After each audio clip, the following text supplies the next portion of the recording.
Students, अब हम करेंगे क्वेश्चन नंबर 7 और 8 एक्सरसाइज 1.2 का क्वेश्चन नंबर 7। ओके, तो अ मर्चेंट हैज़ इतने रुपीज़ विद हर, मतलब एक मर्चेंट है पर्सन, उन्होंने इतने पैसे एक लड़की को दिए हर, ठीक। शी प्लेस अ ऑर्डर और उसको कहा कि तुम जो है 40 रेडियो सेट्स खरीद के लाओ, ठीक। कितने रुपए का होगा वो एक सेट? 1200 रुपये का। ओके, ईच का मतलब एक की कीमत, ईच का मतलब एक सेट की कीमत जो है वो 1200 रुपये है, ठीक है, each. How much money will remain with her after the purchase, मतलब how much money will remain, कितने पैसे रह जाते हैं आफ्टर, बाद में। आफ्टर मतलब बाद में, जब वो सामान खरीद लेती है, परचेजिंग के बाद कितने पैसे उसके पास रह जाते हैं, ये आंसर पूछा है। तो हम पहले समरी बनाएंगे इसकी ताकि हमें समझ में आ जाए, ठीक है। तो मर्चेंट हैड कितने, एक मर्चेंट पर्सन है, पैसे वाले हैं, उन्होंने एक लड़की को कितने रुपए दिए हैं, कितने रुपए दिए इन्होंने? 7,8,5,9,2 रुपीज़ इन्होंने एक लड़की को दिए। और इससे क्या कहा कि जाके 40 रेडियो सेट्स खरीद के लाना, ठीक है, 40 रेडियो सेट्स लेके आइए, ठीक। ये दोनों काम बॉस ने इन्हें बता दिए। अब इन्होंने क्या किया कि 40 सेट्स खरीदने के लिए जब ये गई तो इन्हें पता चला एक सेट की कितनी कीमत है, एक जो रेडियो है उसकी क्या कीमत है, एक रेडियो की 1200 रुपीज़ है, ठीक है। कितनी कीमत है? 1200। अब इन्हें पैसे भी इतने दे दिए गए हैं और इनसे कहा गया है 40 खरीद के लाना। इन्हें पता है कि एक रेडियो की कीमत 1200 है। तो भाई अभी मैंने आपको बताया था इससे आगे वाली वीडियो में कि जब हम एक रेडियो की कीमत कितनी है, एक की 1200 रुपये है, तो 40 रेडियो की कीमत कितनी होगी? 1200 इंटू 40, ठीक है। तो 40 रेडियो की कीमत कितनी होगी? 1200 इंटू 40। तो अब ये निकल आएगा आपका, ठीक है। तो आपको पता चल जाएगा कि 40 रेडियो की कीमत हमारी इतनी आ जाएगी। जब ये पता चल जाएगा कि 40 रेडियो जो हैं वो इतनी कीमत के आ गए, तो क्या होगा, अब इसमें से हम जो हैं फिर उसके बाद क्या करेगी, वो इतने पैसे तो ये दे देगी किसी और को, कितने पैसे देगी? तो टोटल मनी ऑफ मर्चेंट कितने रुपए दिए? 7,8,5,9,2, ठीक है। ऑर्डर कितने का दिया? 40 रेडियो सेट्स का दिया। Cost of each radio sets कितनी है? 1200 रुपये। So cost of radio sets कितनी होंगी? तो 1200 इंटू 40, पूरे सेट्स की बात कर रहे हैं, ठीक है। एक सेट की कीमत कितनी है? 1200, तो 40 की कितनी होगी? 48,000। उसके बाद money left with the merchant, merchant के लिए कितने पैसे बच गए उसके पास? तो जब इतने की सामान खरीद लिया तो कितने पैसे बचेंगे बताइए?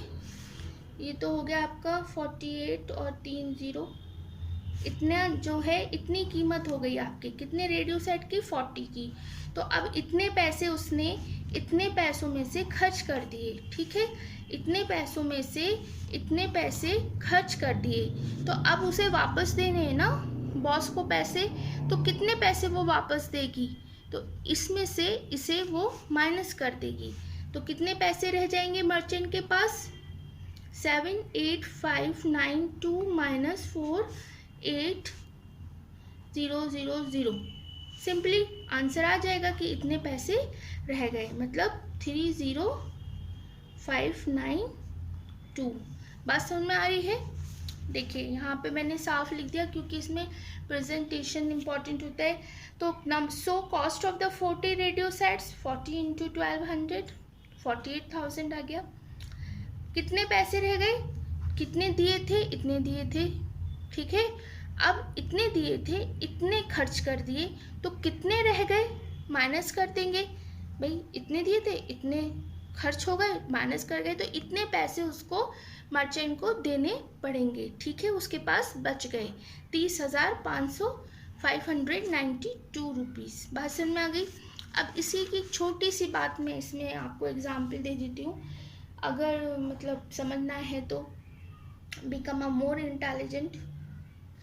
आपकी मम्मी ने आपको 100 रुपीज़ दिए, छोटी सी बात है, 100 रुपीज़ दिए, कहा जाओ जाओ सपोज 20 क्या ले आओ, 20 टॉफ़ीज़ ले आइए, ठीक है, ठीक है, टॉफ़ीज़ मंगाई, कहा 100 रुपये दे के कि 20 टॉफ़ी ले आओ। अब 20 टॉफ़ी की कीमत कितनी है, 20 हुई, एक टॉफ़ी की कीमत कितनी थी, एक टॉफ़ी कितने की है, वो आपकी 1 रुपये की है। तो 20 टॉफ़ी कितने की हो गई, 1 इंटू 20 रुपये की हो गई।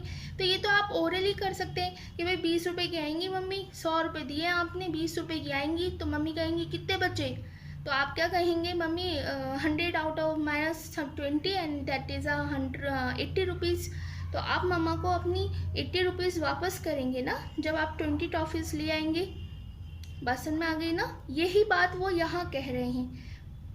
बस लैंग्वेज की बात है, कैलकुलेशन बड़ा कर दिया, कॉन्सेप्ट यही है कि उन्होंने कहा इतने पैसे हैं, इतनी चीज़ लेके आओ, आपको पता है इतने की है, तो आपने कहा 20 रुपये की आएगी, तो 20 रुपये की आएगी, तो बेटा कितने पैसे बचेंगे, तो आप बताएंगे मम्मा 80 रुपीज़ बचेंगे। मम्मा कहेंगी लाओ मुझे वापस, तो मम्मा को आप कितने पैसे देंगे, 80 रुपीज़ देंगे।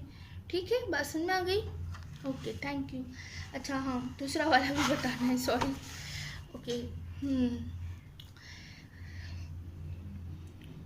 समझ में तो आ रहा है ना बेटा, प्लीज़ मुझे कमेंट कर दिया करिए, कमेंट कर देते हैं तो थोड़ा मोटिवेट हो जाते हैं हम भी। स्टूडेंट मल्टीपल 7 2 3 6, एक स्टूडेंट है जिसने, हमने कहा उससे कि भाई मल्टीप्लाई करिए, ठीक है, हमने कहा उससे कि एक स्टूडेंट है, हमने उससे कहा मल्टीप्लाई करिए, किसका, 7 2 3 6 को 65 से, ठीक है, by a student multiple 7 2 3 6 by 65 insist of the multiple by 5 6।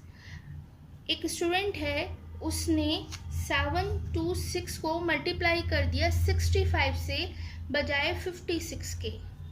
अब मैंने तो इससे कहा, भाई 56 से मल्टीप्लाई करो, इसको सिंपली 56 से मल्टीप्लाई करो। उसने मेरी बात को सही से नहीं सुना, उसने क्या किया, 7 2 3 6 को मल्टीप्लाई कर दिया 65 से, ठीक, ये उसने यहाँ पे मिस्टेक कर दी। यही बात कह रहे हैं, student multiple this number by this number by 65, लेकिन इंसिस्ट ऑफ द किसकी जगह पर, 56 की जगह पर उसने 65 से मल्टीप्लाई कर दिया, गलती कर दी। अब उसको सुधारेंगे कैसे, बाय कह रहे हैं, by how much was his answer greater than the correct answer. अगर वो इससे मल्टीप्लाई करता तो, और इससे मल्टीप्लाई करा है तो, इन दोनों में से ये जो है वो इससे कितने नंबर ज़्यादा आंसर आएगा, मतलब उसने इसे मल्टीप्लाई किया। अब हम करते हैं क्वेश्चन, ठीक है। सबसे पहले क्या करेंगे, इसको करने का ट्रिक है, वैसे आप इसे ऐसे भी कर सकते थे कि इसे मल्टीप्लाई कर दीजिए, उसके बाद इसे मल्टीप्लाई कर दीजिए, दोनों को माइनस कर दीजिए, तो भी आंसर आ जाएगा। लेकिन हम क्या करते हैं, हम पहले सीधा इंटेलिजेंट वाला काम करते हैं कि हम 65 में से 56 को माइनस कर देंगे, 9 आ जाएगा, ठीक है। ये करते हैं कि डिफरेंस निकाल लेते हैं, 9 का आ गया, ठीक है, ये डिफरेंस निकाल लिया 9। तो difference between the correct and incorrect answer कितना आएगा, तो आपने जो 7 2 3 6 था उसको 9 से मल्टीप्लाई कर दिया, तो आपका आंसर 65124 आएगा। दैट मीन्स कि इतने नंबर का गैप आएगा, by the 65124 the answer was greater than the correct answer, ठीक है। जो आंसर आता उसमें इतना डिफरेंस आएगा, मतलब दोनों का जो डिफरेंस है, अगर वो इसे मल्टीप्लाई करता है और इसे मल्टीप्लाई करेंगे आप, फिर इनके बीच का डिफरेंस निकालेंगे तो वो भी इतना ही आएगा, ठीक है। क्योंकि वो यही कह रहा है कि इसका और इसके जो आंसर है उसमें कितने का फ़र्क है, कितना डिफरेंस है, ठीक है। अब इसको भी मैं एक छोटे एग्जाम्पल से बताऊं, या समझ में आ जाएगा ऐसे? चलो इसी समझ लो, ठीक है। तो ये वाला क्वेश्चन समझ में आ गया, ओके। इसको उतार लीजिए फ़ोटो, क्या कहते हैं, स्क्रीनशॉट ले लीजिए।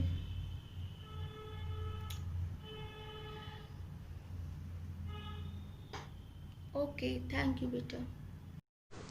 Thank you very much. Please subscribe करना मत भूलिएगा।